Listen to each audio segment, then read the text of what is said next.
Hello friends, सीएमके sir inspiration के इस नए वीडियो में आप सभी का बहुत बहुत स्वागत है।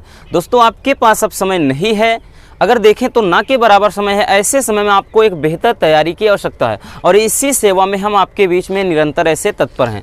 लेकिन भाई कल कुछ कमेंट ऐसे आ रहे थे, लगभग 80 से 90% तो कमेंट आ रहे थे, सर आपने बायोलॉजी में जो भी बताया मैं 3 दिन ही पढ़ाया और 3 दिन में लगभग 50 से 60 नंबर फंस गए। और कुछ बच्चे वहीं ऐसे कमेंट कर रहे थे कि सर एक भी क्वेश्चन नहीं आया, और ऐसा पॉसिबल ही नहीं है। मैं ये दावे से कह रहा हूँ कि ऐसा पॉसिबल ही नहीं है। या तो आपने बिल्कुल भी पढ़ा नहीं, वीडियो को अच्छे से देखा नहीं, और या तो आपने क्वेश्चन के मतलब को ही नहीं समझा। क्वेश्चन थोड़ा सा भी मॉडिफाई हुआ होगा और आपने उस पर केयर नहीं किया, और आप लोग कह रहे हैं कि कुछ आया ही नहीं था। ये कैसे हो सकता है? तो खैर छोड़िए, आप लोग यार सच बताऊं दिल तोड़ देते हैं, इतना मेहनत करते हैं। बस ये कौन टीचर बताएगा कि 3 दिन में आप 3 दिन में पढ़ के जाइए 40 से 50 नंबर आपके फंस जाएंगे? कौन ऐसा बताएगा? हमने बताया बहुत, जिसके मिनिमम भी आए 30 नंबर तक आए थे 70 में से। अब आपने कुछ भी नहीं पढ़ा, उसके बाद कमेंट कर रहे हो कि चूतिया बना रहे हो बच्चों को, फालतू पढ़ा रहे हो, ऐसे ही फेंक रहे हो। खैर छोड़िए, आपकी मर्जी, मत पढ़िए ना भाई, सीधी सी बात है, आप मत पढ़िए। हम जो पढ़ा रहे हैं गलत पढ़ा रहे हैं, आप मत पढ़िए, ठीक। खैर छोड़िए, दिमाग तो खराब कर दिया आप लोगों ने। चलिए क्वेश्चन देखते हैं मेरे प्यारे बच्चों। पहला क्वेश्चन है, स्क्रीन पर आप देख रहे होंगे, कह रहा है कि 9e यानी e क्या है? इलेक्ट्रॉन है, यानी 9e है प्लस 4e आवेश परस्पर r दूरी पर रखे हैं, और एक अन्य आवेश q को इनके बीच कहां पर रख दिया जाए कि वह संतुलन में हो? ध्यानपूर्वक समझिएगा, एक एक क्वेश्चन को अच्छे से हम सॉल्व करते चलेंगे। कह रहा है कि जैसे क्या है कि एक यहां पर एक बिंदु आवेश a है, एक b है, और दोनों पर एक पे 9e रखा गया है इलेक्ट्रॉन, एक पे प्लस 4e इलेक्ट्रॉन रखा गया है। कह रहा है कि इनके बीच की जो दूरी है r दूरी पर है, यानी ये क्या है? r दूरी पर रखे हैं। फिर आगे कह रहा है कि इनके बीच क्यों कोई आवेश क्यों को कहां पर रख दें? हमें नहीं पता, चलिए हम यहां पर रख देते हैं दोस्तों। क्यों को हमने यहां पर रख दिया। कह रहा है कि कहां पर रख दें कि वह संतुलन की स्थिति में हो। अब ये बताइएगा कि कहां पर रखा? यहां पर, यानी कितनी दूरी पर? x दूरी पर। अब टोटल डिस्टेंस r है, तो बाकी बची हुई दूरी कितना होगी? r माइनस एक्स होगी कि नहीं? यस आर नो होगा? बिल्कुल होगा, ठीक है ना। अब क्वेश्चन पर आ जाते हैं। अब चलिए इसको हम सॉल्व करते हैं। देखिए इसमें कौन सा लगेगा? कूलाम का नियम लगेगा। तो यहां से 2 समीकरण बनेंगे। पहला हो जाएगा, देखिए F1 बराबर निकालेंगे 1/4 pi epsilon not Q1 Q2 upon R square. इस पे लगाएंगे ना, ठीक। चलिए इस पे लगाते हैं इसको। तो यहां से दोस्तों क्या करेंगे, यानी F बराबर ये फार्मूला होता है, तो यहाँ से F1 बराबर करेंगे 1/4 पाई एप्सिलॉन नॉट, उसके बाद Q1 क्या है? 9e मान लेते हैं। अब Q2 क्या है? तो यहाँ पे भाई रखा गया है, क्यों रखा गया है? अपॉन R स्क्वायर, यानी इसके बीच की दूरी कितना था? x था, x स्क्वायर। इक्वेशन नंबर 1 हो गया। दूसरा क्या करते हैं, F2 बराबर 1/4 पाई एप्सिलॉन नॉट। अब इधर से आ जाइए, इधर वाले, क्योंकि इधर हो गए दोनों आवेश, अब इधर। तो Q1 यानी 4e, Q2 यानी Q हो गया दोस्तों, पान R स्क्वायर। R का मतलब ये वाला पूरा नहीं करना है भाई साहब, ये करना है। इनके बीच की दूरी x थी, अब इनके बीच की दूरी r माइनस एक्स है, इसका स्क्वायर करेंगे। Equation number 1। अब कह रहा है कि कहां पर रख दें कि दोनों संतुलन में हो। संतुलन का मतलब होता है कि दोनों बराबर कंडीशन में हो, यानी F1 बराबर F2, ये क्वेश्चन आपका कह रहा है।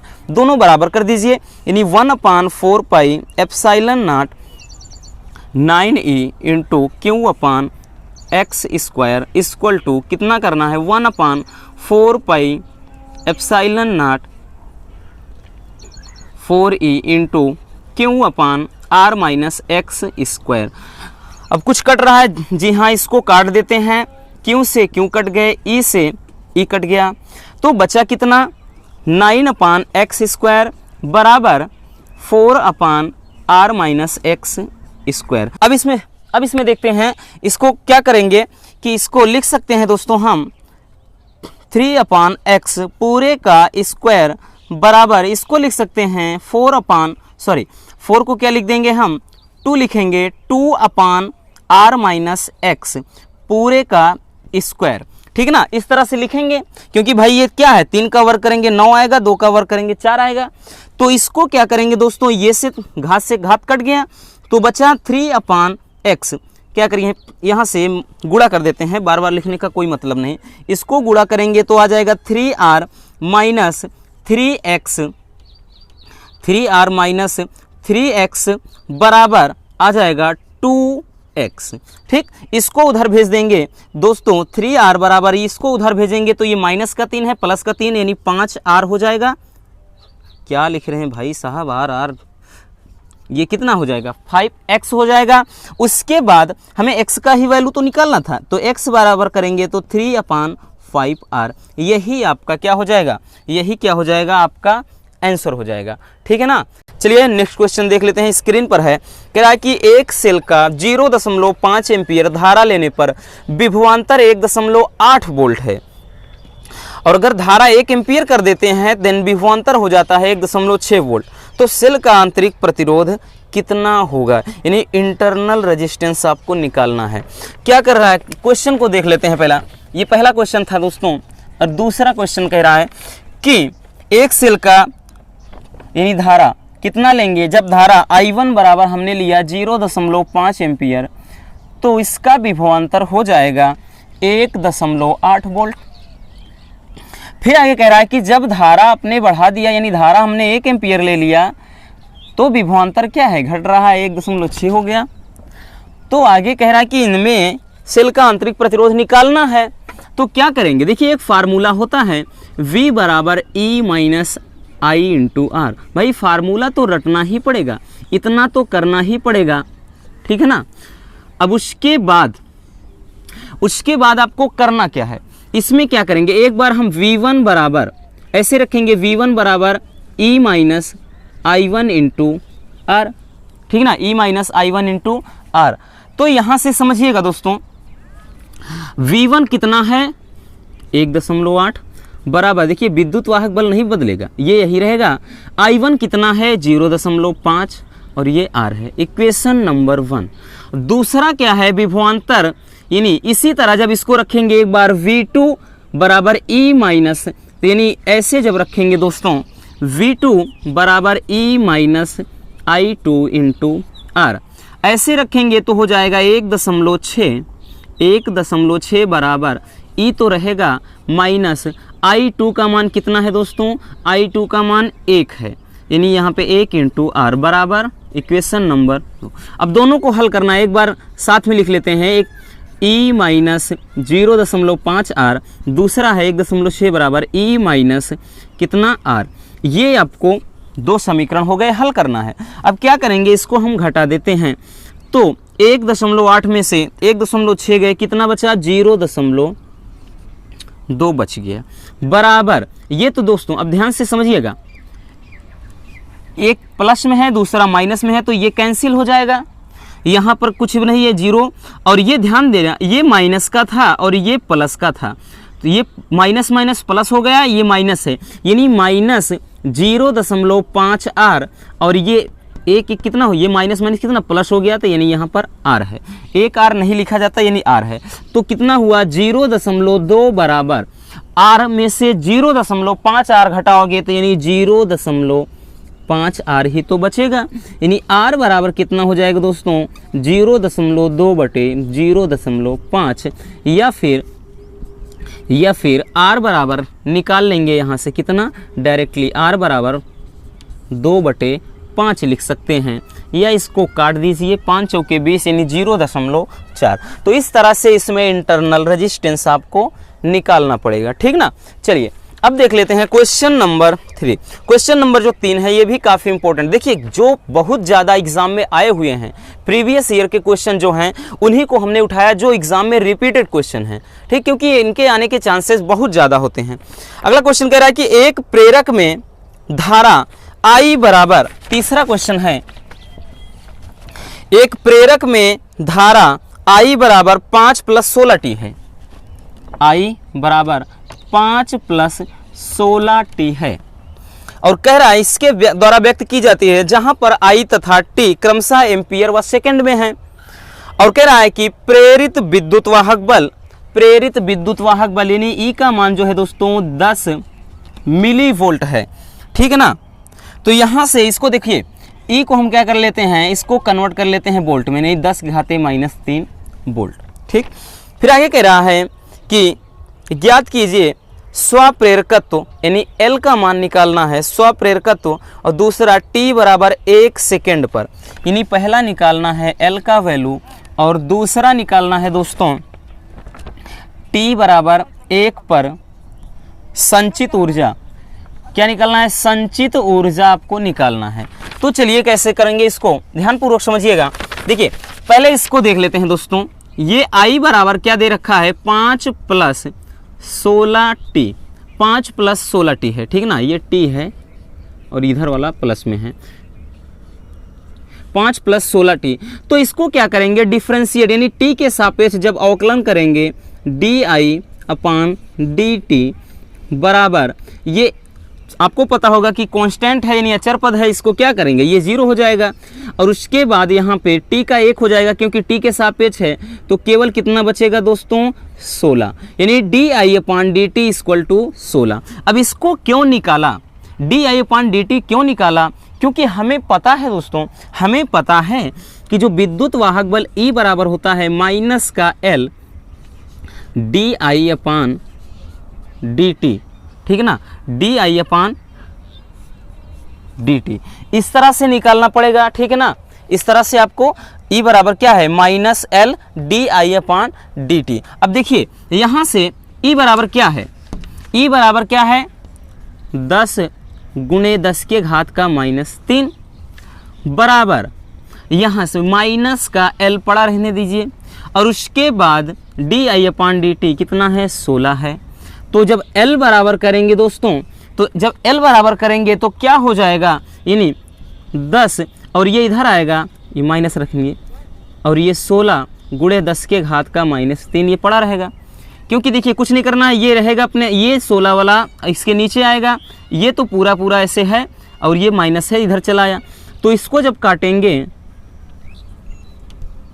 इधर लिख लेते हैं बराबर में, तो इसको जब काटेंगे तो देखिए काटना है, काट दीजिए, 2 × 16 और 2 × 5 = 10, यानी L का जो मान निकल कर आया दोस्तों, जो L का मान निकल कर आया यहाँ से, L बराबर कितना निकल कर आया, 5/8 × 10⁻³ इतना हेनरी आ गया, ठीक, इतना हेनरी आ गया। आगे क्या कह रहा है कि t बराबर 1 सेकेंड पर संचित ऊर्जा निकालना है। तो उसके लिए क्या करना पड़ेगा, देखिए ये पहला निकल आया, और दूसरा कह रहा है संचित ऊर्जा। देखिए संचित ऊर्जा के लिए फार्मूला होता है U बराबर 1/2 L × I², ये होता है फार्मूला, ठीक है ना। लेकिन दोस्तों देखिए L क्या है, L तो निकाल लिया आपने, ये माइनस में रहेगा, L तो निकाल लिया आपने, और I का मान कहाँ से निकलेगा भाई साहब, दिया है सवाल में, क्या दिया है, दिया है t बराबर 1 सेकेंड पर, यानी t का मान तो हमें यहीं से मिल जाएगा, I का मान तो हमें यहीं से मिल जाएगा।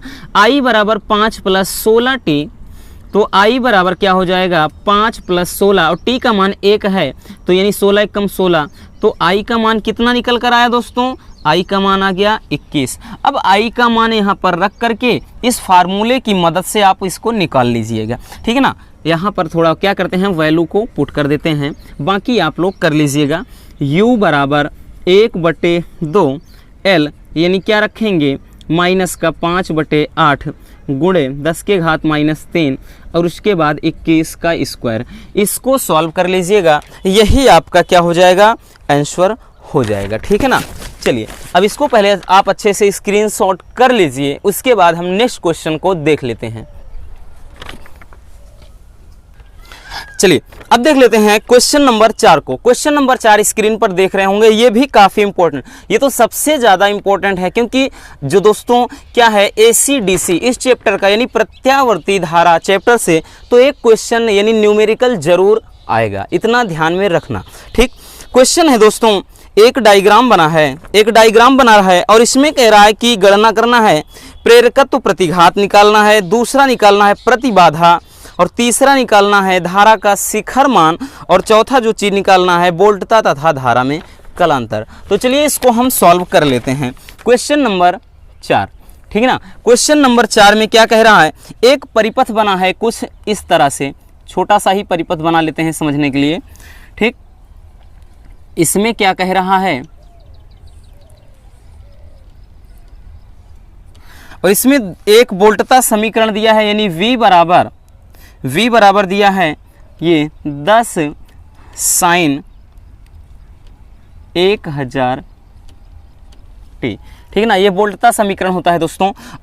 यहाँ से आगे दिया है, यानी R का मान, रेजिस्टेंस जो दिया है इसका दिया है 100 ओम, और जो L का मान दिया है वो दिया है 0.1 हेनरी, 0.1 हेनरी दिया है। तो आपको निकालना है प्रेरकत्व प्रतिघात। तो सबसे पहले मान को यहाँ से लिख लेते हैं भाई, लगाने का तरीका यही है। R का मान 100 ओम हो गया, L का वैल्यू कितना दोस्तों 0.1 हेनरी हो गया। इसको जब वोल्टता समीकरण से कंपेयर करेंगे, यानी V बराबर V0 sin ओमेगा t से कंपेयर करेंगे, तो V0 का मान तो निकल कर आ गया सामने आपके, कितना आया 10 वोल्ट आ गया। और उसके बाद साइन ये साइन हो गया, ओमेगा का जो वैल्यू है वो दे रखा है दोस्तों, ओमेगा का मान दे रखा है 1000। अब क्या है, आपको निकालना है प्रेरकत्व का यानी L का प्रतिघात। अब प्रतिघात बराबर फार्मूला, इसी से एकदम रट लीजिए, ज़्यादा नहीं देखना है, फार्मूला देख लीजिए। यानी प्रतिघात बराबर, ध्यान देना, जो प्रतिघात होता है, पहला कह रहा है प्रतिघात, इसको XL से दर्शाते हैं। XL बराबर होता है दोस्तों ओमेगा इंटू L, ये आपका फार्मूला होता है, ठीक है ना। तो यहाँ से निकालेंगे XL बराबर ओमेगा का मान कितना है 1000, L का मान कितना है 0.1 है। यानी जब इसका गुणा कराएंगे तो 1 दशमलव यानी 1 0 गायब हो जाएगा, कितना आएगा 100 ओम आएगा XL, यानी प्रतिघात आ गया कितना 100 ओम आ गया। आगे कह रहा है कि प्रतिबाधा निकालना है। दूसरा दोस्तों आपको निकालना है प्रतिबाधा। अब देखिए प्रतिबाधा कैसे निकालते हैं, प्रतिबाधा बराबर, ध्यान देना, प्रतिबाधा Z से दर्शाते हैं, Z बराबर रूट में R² प्लस XL स्क्वायर, ठीक है ना। क्योंकि इसमें क्या है, ये केवल RL परिपथ है, ना कि LCR परिपथ है। अब LCR परिपथ क्या होता है, RL परिपथ क्या होता है, तो RL ऐसा परिपथ जिसमें क्या है, केवल R यानी रेजिस्टेंस होता है, दूसरा क्या है यहाँ पे प्रेरकत्व होता है, ठीक ना। और LCR क्या होता है, जिसमें प्रतिघात भी वो क्या कहते हैं उसको, धारिता देता है, धारिता भी देता है, प्रतिरोध भी देता है, और साथ ही साथ प्रेरकत्व भी देता है।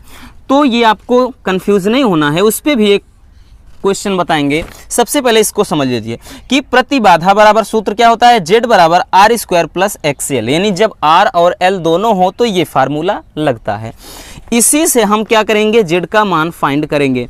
तो Z बराबर रखेंगे दोस्तों R², R का मान 100 है, स्क्वायर कर दीजिए, प्लस XL का मान 100 है, स्क्वायर कर दीजिए। तो इसको हम Z बराबर क्या निकालेंगे दोस्तों, अब ध्यान दीजिएगा, इसको अगर हम 100 बाहर भी निकाल लेते हैं, 1 बचा 1 का स्क्वायर 1 ही रहेगा, यानी ये रूट में 1 कितना हो जाएगा 2 हो जाएगा। तो यही क्या हो जाएगा, आपका आंसर हो जाएगा, ठीक ना। ये क्या हो जाएगा, इतना वोल्ट आपका आंसर हो जाएगा। अगला देख लेते हैं तीसरा क्या कह रहा है दोस्तों, तीसरा कह रहा है धारा का शिखर मान। अब देखिए शिखर मान सब चीज़ों को एक एक करके लिख दे रहे हैं, आपको कोई भी कंफ्यूजन ना हो। शिखर मान बराबर होता है फार्मूला, यानी I0 बराबर V0 अपान Z, ये क्या है शिखर मान। अब ध्यान पूर्वक समझिएगा, यहाँ से I0 बराबर V0 क्या है, V0 क्या है दोस्तों 10 है, Z क्या है 100√2 है, ये इससे कट गया, यानी जो यहाँ से I0 का मान निकला दोस्तों वो निकल कर आया 1/10√2 एम्पियर। ये निकल कर आया किसका, धारा का शिखर मान आ गया, ठीक है ना। अब साथ ही एक और है कि वोल्टता तथा धारा के बीच का कलांतर, यानी अब देखिए चौथा चीज़ यहाँ से निकाल देते हैं। चौथा कलांतर कह रहा है, तो जब भी कलांतर कहे फार्मूला होता है tan फाई बराबर, देखिए XL अपान R, ठीक है ना, XL। अब देखिए XC रहता है तब XL माइनस XC अपान R होता है, XL अपान R हो जाएगा। तो tan फाई बराबर, ध्यानपूर्वक समझिएगा, tan फाई बराबर XL का मान कितना निकाला, XL यानी 100 निकला, R का मान कितना है 100 है, यानी ये कैंसिल हो गया, ठीक है ना। तो tan फाई बराबर कितना, tan 45 अंश, क्योंकि एक बचा, एक 45 अंश का मान हो जाएगा दोस्तों, यहाँ से एक बचेगा। ये अगर हम इसको देखेंगे तो फाई बराबर कितना 45 degree. This is your answer. ठीक, चलिए अब चलते हैं नेक्स्ट क्वेश्चन को। क्वेश्चन सेम है, ठीक ना, ये भी क्वेश्चन सेम है, बस थोड़ा सा बदलाव है, और दोनों क्वेश्चन को इसीलिए रख लिया ताकि आपके डाउट क्लियर हो जाएं। इसमें क्या है दोस्तों, इसमें सभी है। इस परिपथ को पहले हम बना लेते हैं।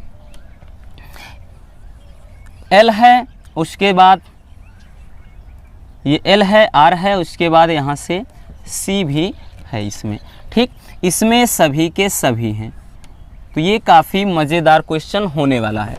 इसमें R का मान दिया है दोस्तों, R का मान दिया है कितना 100, उसके बाद सॉरी दूसरे में का लिख दे रहे हैं 40 दिया है, और L का मान दिया है L बराबर 0.16 हेनरी, और C का मान दिया है दोस्तों C बराबर 40 माइक्रोफैरड, ठीक है ना, माइक्रोफैरड में दिया है। ठीक, अब इसमें क्या कह रहा है कि इसमें कह रहा है कि प्रतिबाधा निकालिए, शक्ति गुणांक निकालिए, और साथ ही साथ तीसरा क्या निकालना है, शिखर मान निकालना है। देखिए अब जब दोस्तों ऐसी सिचुएशन हो जाए जिसमें L C R दोनों रहे, अच्छा यहाँ पे कुछ दिया है, जी हाँ दिया है, समीकरण भी दिया है, V बराबर 100 sin 500t, ये आपका वोल्ट का समीकरण है। तो जब ऐसी सिचुएशन आ जाए दोस्तों, जब L भी रहे, C भी रहे और R भी रहे, LCR, तो इसे LCR परिपथ कहेंगे। ये क्या हो जाता है, LCR परिपथ है, LCR परिपथ है। ये क्या है, ये तो केवल क्या है, RL परिपथ है। तो इसमें सबसे पहले XL निकालते हैं और उसके बाद XC निकालते हैं, क्योंकि अभी हमने बताया ना यहाँ फार्मूला में फिर क्या हो जाता है, R square plus XL minus XC पूरे का स्क्वायर, इसलिए क्या XL निकालेंगे। XL क्या होता है, प्रेरकी प्रतिघात, क्या है, प्रेरकी प्रतिघात है, ठीक है ना। और उसके बाद इसमें क्या होता है, XL बराबर ओमेगा इंटू L। यहाँ से दोस्तों जब हम निकालेंगे यानी XL बराबर हो जाएगा, ओमेगा का मान किधर है, ओमेगा का मान भाई साहब अभी कंपेयर किया ना, यही तो है। तो ओमेगा का मान कितना 500, और उसके बाद L का मान कितना है, तो L का मान 0.16 है। तो XL बराबर कितना हो जाएगा, 16 पंजे 80, यानी क्या हो जाएगा, अगर हम इसको करेंगे, ध्यानपूर्वक समझिएगा, यहाँ से इसको हम करेंगे दोस्तों, तो इसमें देखिए एक तो इसका ये 80, 2 जीरो और ऐड कर दीजिए, लेकिन 0.2 अंक के बाद है, यहाँ पर लगा दीजिए। तो XL का जो मान निकल कर आया कितना आया, 80 ओम। तो XL निकाल लिए, अभी सवाल कुछ भी नहीं हुई, XL निकाल लिया पहले, फिर निकालेंगे XC। ध्यान देना दोस्तों, ये क्या है, प्रेरकी प्रतिघात, प्रेरकी प्रतिघात, और ये क्या है दोस्तों, ये है धारिती प्रतिघात, इसे बोलते हैं धारिती प्रतिघात। ठीक, क्योंकि बिना इनके निकाले हम यहाँ कहाँ निकालेंगे इसको, इसलिए XC का मान निकालेंगे। XC बराबर होता है 1/ओमेगा इंटू C। ठीक, यहाँ से निकालेंगे XC, XC बराबर 1/ओमेगा का मान कितना है दोस्तों, ओमेगा का मान तो 500 दिया है भाई साहब। C का मान कितना है, तो C का मान 40 माइक्रोफैरड, C का मान है 40 माइक्रोफैरड, इसको फैरड में कन्वर्ट कर लीजिए तो हो जाएगा 40 × 10⁻⁻6 फैरड में हो जाएगा। तो ये हो जाएगा कितना, 40 × 10⁻⁻6 रखेंगे। तो XC बराबर, ध्यानपूर्वक समझिएगा, ये ऊपर जाएगा दोस्तों 6 जीरो, जी हाँ 6 जीरो लगा दिया, ठीक है ना। और नीचे कितना हो जाएगा, 5 चौके 20, एकदम सिंपल से बता रहे हैं, 5 चौके 20 हो गया। और उसके बाद 1 2 3, तो 3 जीरो एक्स्ट्रा ऐड करेंगे। तो ध्यानपूर्वक समझिए, 1 2 3 4 जीरो काट देंगे, 4 जीरो से 4 जीरो। अब उसके बाद ये कट के कितना आया, 50 बार गया, यानी XC का मान कितना आ गया, 50 ओम आ गया दोस्तों, निकला, 2 निकल गया, XL निकला, XC निकला। अब यहाँ से पिक्चर स्टार्ट हो जाएगी। कह रहा है कि क्या निकालना है, प्रतिबाधा। तो भाई साहब प्रतिबाधा, यही पहला निकालेंगे प्रतिबाधा। तो प्रतिबाधा क्या रखेंगे दोस्तों, Z बराबर हमने बताया ना आपकी बार क्या हो जाएगा, R² plus XL minus XC पूरे का स्क्वायर हो जाएगा। इस तरह से Z बराबर निकालेंगे R², R का मान कितना है, 40 है स्क्वायर, प्लस उसके बाद XL निकालें, XL कहाँ निकला, 80, माइनस XC कितना निकला, 50, स्क्वायर कर दिए। तो Z बराबर निकल कर आया दोस्तों 40 का स्क्वायर प्लस यहाँ से 80 में से 50 घटाएंगे 30 का स्क्वायर। ठीक, तो Z बराबर ये कितना हो जाएगा, 4 चौके 16, 1600 और ये 900 यानी 2500। कितना आएगा दोस्तों, 2500। जब Z बराबर इसको हम बाहर निकालेंगे तो कितना निकल कर आया, 50 ओम। ये निकल कर आ गया पहला आंसर आ गया कितना, Z का मान आया दोस्तों 50 ओम। आगे कह रहा है कि शक्ति गुणांक निकालना है आपको। अब देखिए इसमें कुछ एक्स्ट्रा चीज़ें हैं। ठीक, दूसरा है शक्ति गुणांक, काफ़ी इंपॉर्टेंट क्वेश्चन है दोस्तों, इसलिए अच्छे से देख लेना इस क्वेश्चन को। शक्ति गुणांक यानी cos फाई बराबर R/Z, ये हो जाता है शक्ति गुणांक। क्योंकि शक्ति गुणांक पूछ रहा है तो R/Z अप्लाई करेंगे। तो यहाँ से देख लेते हैं, इधर हम देख लेते हैं। ठीक, तो कितना हो जाएगा, cos phi equal to R का मान कितना है, 40 है, Z का मान कितना है भाई साहब, 50 है। ठीक है ना, काट दीजिए, यानी cos फाई इक्वल टू कितना, 5/4, यही आपका आंसर हो जाएगा। ठीक, या फाई बराबर कर देंगे, अगर इसको हम फाई बराबर कर देंगे तो फाई बराबर क्या हो जाएगा, cos इनवर्स 4/5, इस तरह से भी लिख सकते हैं। आगे कह रहा है तीसरा जो चीज़ निकालना है, हाँ तीसरी चीज़ निकालना है धारा का शिखर मान। ठीक, धारा का, एक मिनट, ठीक है, धारा का शिखर मान निकाल लेते हैं। तो शिखर मान के लिए भी हमने क्या निकाला, यही अप्लाई कर दीजिए आप। तीसरी चीज़ निकालना है धारा का शिखर मान, धारा का शिखर मान।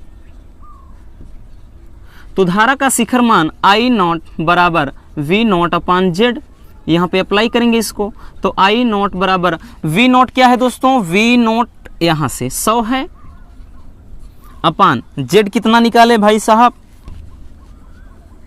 तो कितना, 50 दूना 100, यानी I0 का मान 2 एम्पियर।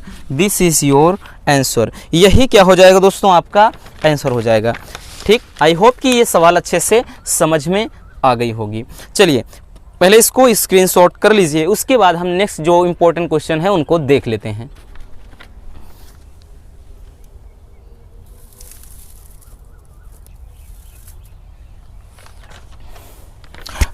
चलिए अब देख लेते हैं हम क्वेश्चन नंबर 6। क्वेश्चन नंबर 6 ये भी क्या है, इसी चैप्टर है और ट्रांसफार्मर की कुंडली पर बेस्ड क्वेश्चन है। ये भी काफ़ी इंपॉर्टेंट क्वेश्चन है दोस्तों।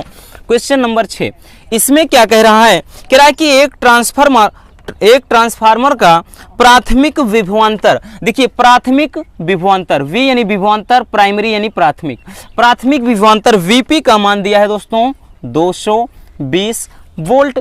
और आगे कह रहा है कि ट्रांसफार्मर के प्राथमिक व द्वितीयक कुंडली में फेरों की संख्या का जो अनुपात है, देखिए प्राथमिक में फेरे क्या है, यानी N है फेरे, और प्राथमिक कुंडली का मतलब क्या है, प्राइमरी NP हो गया। और दूसरा कह रहा है कि द्वितीयक कुंडली, यानी द्वितीयक कुंडली का मतलब NS हो जाएगा। और इनका जो रेशियो दिया है, इनका जो रेशियो दिया है वो दिया है कितना, 1:50, यानी दिया है 1:50। आगे कह रहा है कि प्राथमिक में 20 एम्पियर की धारा बह रही है। प्राथमिक में 20 एम्पियर की धारा बह रही है, यानी IP इक्वल टू कितना है 20 एम्पियर है। देन क्या करना है, शक्ति क्षय को नगण्य मानते हुए द्वितीयक के विभवांतर, यानी क्या निकालना है, द्वितीयक के विभवांतर निकालना है आपको। और दूसरा क्या निकालना है भाई साहब, दूसरा निकालना है द्वितीयक से शक्ति, यानी PS, है ना, ये क्या है शक्ति, यानी PS का मान आपको निकालना है। तो चलिए इसको सॉल्व कर लेते हैं। देखिए इस तरह से जब भी क्वेश्चन है, इसमें बस एक ही फार्मूला है, एक दो फार्मूला है, उसके अलावा कुछ भी नहीं है। एक होता है दोस्तों यहाँ से फार्मूला जो होता है VP अपान VS बराबर NP अपान NS, ये पहला फार्मूला है। यहाँ इसके मदद से हम क्या निकाल लेंगे, VS का मान निकाल लेंगे, ठीक है ना, VS का निकाल लेंगे, यानी VP कितना है 220, VS कितना है दोस्तों, VS फाइंड करना है आपको। अब NP कितना है अगर देखेंगे, कंपेयर करेंगे, यानी 1 है, और उसके बाद NS कितना है 50 है। तो इस तरह से दोस्तों यहाँ से हम VS इक्वल टू कितना हो जाएगा, ये कितना हो जाएगा 22 पंजे 110 हो गया, 22 पंजे 110, यानी 2 जीरो बढ़ा दीजिए, ठीक है ना, 2 जीरो और बढ़ा दीजिए, इतना वोल्ट आ गया द्वितीयक में, यानी द्वितीयक में क्या है, ये विभवांतर है, ठीक है ना, द्वितीयक कुंडली में विभवांतर, ये आपका आंसर हो जाएगा। और दूसरा कह रहा है क्या निकालना है, शक्ति क्षय PS, ध्यान दीजिएगा। अब देखिए दूसरा P बराबर होता है दोस्तों V इंटू आई, यानी PS निकालना है, PS बराबर तो VS इंटू IS रखेंगे, लेकिन यहाँ से IS का मान, I सफिक्स S का मान हमें नहीं पता है, ठीक, क्योंकि हमें प्राथमिक में ही पता है, दूसरे में नहीं पता है। तो इसके लिए सबसे पहले क्या करेंगे, दोनों वोल्टता कह रहा है कि वोल्टता सॉरी इसमें कह रहा है दोस्तों कि शक्ति क्षय को नगण्य मानते हुए, यानी यहाँ से सबसे पहले हम क्या निकालेंगे, PP बराबर PS, ध्यान देना। अब P बराबर V इंटू आई, यानी VP इंटू IP बराबर इसमें भी रखेंगे P बराबर V इंटू आई, यानी VS इंटू IS। बस क्या करना है, प्राथमिक है तो P लिख दीजिए, द्वितीयक है तो सेकेंडरी यानी S लिख दीजिए। VP का मान कितना है 220, IP का मान कितना है 20, VS का मान कितना है VS सॉरी 11,000 है, 11,000, और IS का तो हमें निकालना है, तो 1 2 0 गए, ठीक है ना। अब ध्यान दीजिएगा दोस्तों, ये कितना हो जाएगा, 11 दूना ये 22 हो गया, ये 2 दूना कितना हो गया 4 हो गया ना, ये कितना 2 दूना ये 4 बराबर, इधर कितना बचा था, इधर 1 0 यानी 10 IS बचा है। तो यहाँ से 2 दूना 4, 2 पंजे 10, तो I सफिक्स S का मान कितना निकल कर आया 2/5, यानी IS बराबर 2/5 एम्पियर धारा आ गया। अब क्या करेंगे दोस्तों, इसी की मदद से हम डायरेक्टली यहाँ से इस फार्मूले पर रख करके निकाल लेंगे, यानी PS बराबर VS का मतलब है ये जो निकाला 11,000 इंटू IS यानी 2/5, इसको काट दीजिए, यहाँ से कितना हो जाएगा 5 दूना 10, 1 बचा, 5 दूनी 10, ये कट गया, यानी यहाँ से ये 2 जीरो ऐड हो गए। तो PS बराबर कितना निकल कर आया दोस्तों, ये आ गया 22 दूना 44, 22 दूना 44 ही, ठीक, यही आपका क्या हो जाएगा राइट आंसर हो जाएगा, ठीक, यही आपका राइट आंसर हो गया। अब चलिए नेक्स्ट क्वेश्चन की तरफ देख लेते हैं, ठीक है ना। एक बार फिर से देख लीजिएगा, क्वेश्चन कहीं मतलब ये गलत तो नहीं है। तो ये रेशियो दिया है, एक बार देख लेते हैं इसे ऊपर यहाँ से निकाल कर VS का ये दिया है NP, प्राथमिक में द्वितीयक में 50 है, ठीक है ना, 22 पंजे 110, ठीक, उसके बाद 1 0 ये था, 1 0 ये, इतना हो गया। उसके बाद यहाँ से जब निकालेंगे तो यहाँ पर देख लीजिएगा दोस्तों थोड़ा, ये VS का मान कितना निकाले 11,000 था, जी हाँ। उसके बाद IS का मान निकालना है हमें, और VP का मान 20 दिया है, और सॉरी IP का मान 20 दिया है और VP का मान कितना है 220 है। ठीक, 2 जीरो से यहाँ पे हम 2 जीरो काट देंगे, 110 बचा, तो 22 पंजे 110 हो गया। सीधा सीधा वैसे भी काट सकते थे, 22 पंजे 110, 5 हुआ और इधर क्या बचता 2, यानी 2/5 बचता।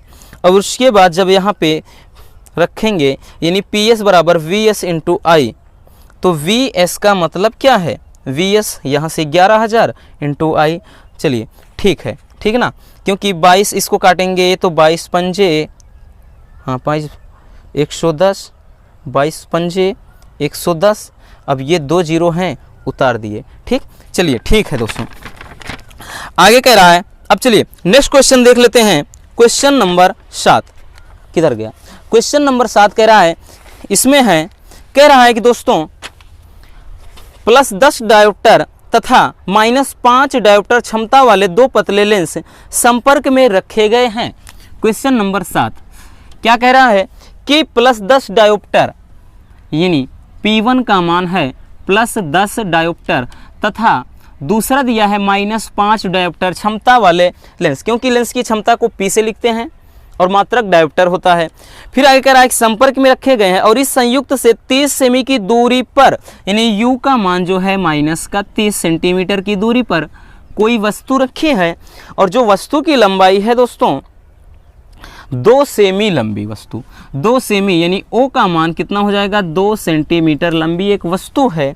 फिर आगे कह रहा है कि ये लंबवत रखी है, तो प्रतिबिंब की स्थिति यानी V का मान फाइंड करना है, और दूसरा प्रतिबिंब की लंबाई, और कह रहा है कि प्रकृति। ठीक, ये चीज़ आपको निकालना है। तो सबसे पहले दोस्तों हम P बराबर P1 प्लस P2, यहाँ से क्या करेंगे, इसकी संयुक्त क्षमता निकालेंगे, यानी 10 माइनस, ये देखिए प्लस जरूर है लेकिन ये माइनस चिन्ह है। ठीक, तो 10 - 5 यानी ये कितना हो जाएगा, P बराबर हो जाएगा दोस्तों 5 डायोप्टर। अब देखिए सूत्र एक होता है, हमें F का मान निकालना पड़ेगा, क्योंकि P बराबर 100/F होता है, P बराबर 100/F होता है। तो F बराबर करेंगे तो यही हम 100/P लिख देंगे। तो यहाँ से F बराबर कितना निकल कर आया 100/ ये यानी 20। F का मान कितना, प्लस का 20 सेंटीमीटर आ गया। अब आगे कह रहा कि हमें क्या निकलना है, जब F निकल आया, U है, हमें V का मान तो आराम से निकल, यानी हम क्या करेंगे 1/F बराबर 1/V माइनस 1/U। इस सूत्र की मदद से पहले V का मान निकाल लेते हैं। ठीक, तो क्या करेंगे दोस्तों, इसमें करेंगे 1/, ध्यान से समझिएगा, तो 1/F, F दिया है क्या जी, दिया है 20 बराबर 1/V का मान, 1/V का मान नहीं पता, माइनस 1/U का मान माइनस का 30। तो कितना 1/20 बराबर 1/V, कितना हो जाएगा, ये माइनस माइनस प्लस यानी ये 30 आया। और 1/, यहाँ पे जब V रखेंगे दोस्तों, अगर इधर रखेंगे तो ये 1/20 है, माइनस का 1/30 हो जाएगा। ठीक, अब अगर देखिए एलसीएम अगर लेना आता है तो ठीक है, नहीं तो तिरिय गुणा कर दीजिए भाई साहब। कितना है 30 से कम 30 है, माइनस का, और 20 से कम 20 हो गया, और नीचे कितना 2 तिहाई 6 यानी कितना आ गया 600 आ गया। ठीक है ना, कितना आया दोस्तों 600 आ गया। तो यहाँ से 1/V बराबर कितना आया, 30 में से 20 गए 10, और यहाँ से 600 कट कर कितना आया, V का मान कितना 60 सेंटीमीटर। आगे कह रहा है कि देखिए ये तो प्रतिबिंब की स्थिति आ गई, 60 सेंटीमीटर प्रतिबिंब बनेगा, 60 सेंटीमीटर मतलब मीटर की दूरी पर। आगे कह रहा है कि आपको प्रतिबिंब का आकार निकालना है, I का मान निकालना है।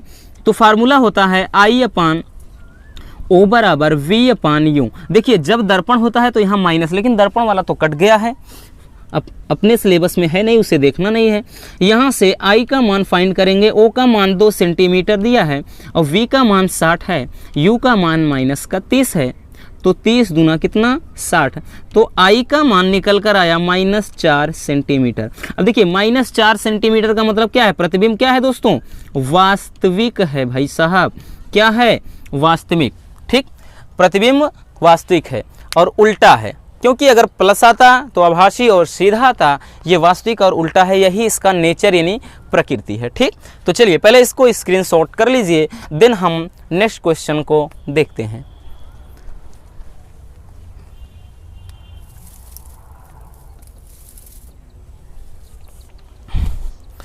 चलिए अब देख लेते हैं क्वेश्चन नंबर नेक्स्ट। ठीक है ना, कौन सा है हमें तो नहीं पता है, आप लोग बता दीजिएगा कि क्वेश्चन यहाँ से देख लेते हैं। वैसे हमारे ख्याल से ये 8वां क्वेश्चन होगा। ठीक, नेक्स्ट क्वेश्चन है दोस्तों, कह रहा है, स्क्रीन पर देख रहे होंगे, कह रहा है कि पी वैद्युत द्विध्रुव आघूर्ण वाले द्विध्रुव को एक समरूप वैद्युत क्षेत्र ई में रखा गया है। देन आपको ज्ञात करना है, पहला ज्ञात करना है क्या, पहला कह रहा है दोस्तों, द्विध्रुव की अक्ष को क्षेत्र की दिशा में 45 अंश के कोण पर घुमाने पर द्विध्रुव पर लगने वाला बल आघूर्ण ज्ञात कीजिए। ठीक है ना, बल आघूर्ण ज्ञात करना है, यानी टाउ का मान आपको निकालना है। तो पहला होता है दोस्तों, देख लेते हैं, टाउ बराबर होगा formula P sine theta, P sine theta, ये फार्मूला होता है। ये टेक्निकल क्वेश्चन है कुछ, कह रहा है कि अब देखिए ये फार्मूला होता है, लेकिन क्या कह रहा है, अक्ष की दिशा से 45 अंश के कोण पर घुमाने पर, यानी थीटा का मान कितना है, 45 डिग्री है। तो टाउ बराबर हो जाएगा दोस्तों, टाउ बराबर पी और साइन 45 डिग्री, तो टाउ बराबर हो जाएगा पी साइन 45 अंश का मान पुट कर दीजिए 1/√2, तो टाउ बराबर हो जाएगा Pe/√2। यही क्या हो जाएगा आपका आंसर। पहला आंसर ये हो गया। अब दूसरा देख लेते हैं, दूसरा क्या कह रहा है, तो दूसरा कह रहा है कि साम्यावस्था में द्विध्रुव की स्थितिज ऊर्जा, यानी स्थितिज ऊर्जा U बराबर, दूसरा कह रहा है स्थितिज ऊर्जा, ठीक है ना, स्थितिज ऊर्जा U बराबर यहाँ से रखेंगे माइनस का Pe cos थीटा, ये फार्मूला हो जाता है दोस्तों। अब ध्यान पूर्वक समझिएगा, इसमें सवाल में क्या कह रहा है कि साम्यावस्था पर, साम्यावस्था का मतलब थीटा का वैल्यू 0 डिग्री रखना पड़ेगा। ठीक है ना, साम्यावस्था पर, तो यहाँ से रखेंगे U बराबर माइनस का Pe cos 0 डिग्री। अब U बराबर हो जाएगा दोस्तों, U बराबर माइनस Pe और cos 0 अंश का मान 1, तो U बराबर क्या हो जाएगा, माइनस का Pe। यही दूसरे वाले का आंसर हो जाएगा। और तीसरा क्वेश्चन जो कह रहा है वो ये कह रहा है कि साम्यावस्था से द्विध्रुव को 180 अंश के कोण तक घुमाने में किया गया कार्य। अब देखिए इसको कैसे करेंगे, इसको कैसे करेंगे, साम्यावस्था से द्विध्रुव को 180 अंश तक घुमाने में किया गया कार्य, यानी W बराबर क्या हो जाएगा दोस्तों, किया गया कार्य पूछ रहा है, तो Pe 1 minus cos theta, 1 minus cos theta. देखिए ये फार्मूला आप डायरेक्टली अप्लाई कर देंगे, यही आएगा साम्यावस्था से 180 अंश तक घुमाने में। देखिए इस फार्मूले को कुछ इस कदर भी लिखते हैं, Pe cos theta 1 minus cos theta 2, ऐसे भी लिख सकते हैं वही चीज़, क्योंकि cos थीटा 1 का यानी साम्यावस्था की स्थिति में जब रहता है तो डायरेक्टली यहाँ 0 डिग्री का मान 1 रख देते हैं। ठीक, इसलिए आपको ये लिखने की ज़रूरत नहीं है, ये आपको जस्ट ऐसे बताने के लिए है। तो W बराबर रख देंगे Pe 1 माइनस कॉस 180 अंश तक घुमाना है भाई साहब, तो W बराबर हो जाएगा Pe 1 माइनस कॉस 180 अंश का मान -1 होता है।